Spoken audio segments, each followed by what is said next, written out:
Boy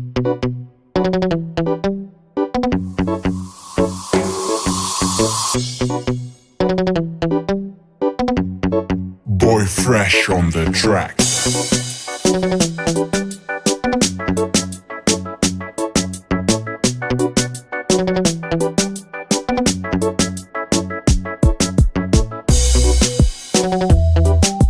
Well, yeah man,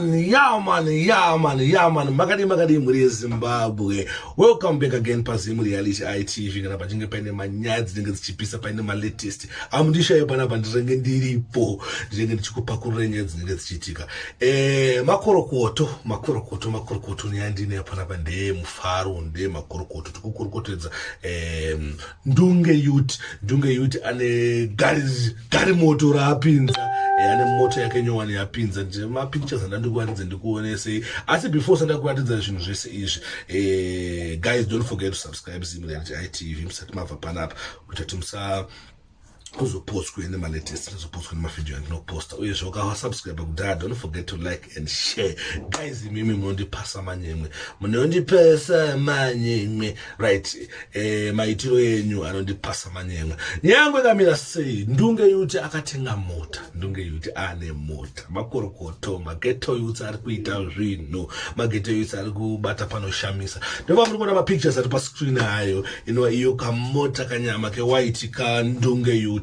Ndunge yut akapinza mota. Saka makorokoto etu tingofara kuti kana mwana mumwe munhu achinge aitawo zvakanaka tinofara nekucelebrate tiri pamwe chete.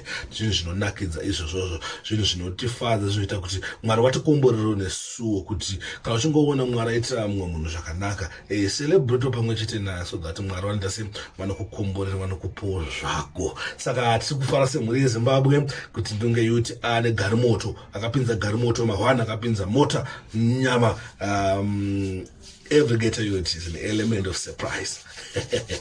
Mawambe murambe. Thanks for watching. My name is DJ Sparks Zimbabwe. Ati kangaro kutaura zita. Because I know kuti pane mumwe achangosvika panapa asingazoti kwangachitaura ndiani. Ewo mayandi DJ Sparks Zimbabwe kutaura zvawo waripo pachivhitivhiti chiri health, chivhitivhiti chisina maside effect, chivhitivhiti chavanongowa nyaya dzinenge dzichipisa, dzinenge dzichiitika. Thank you.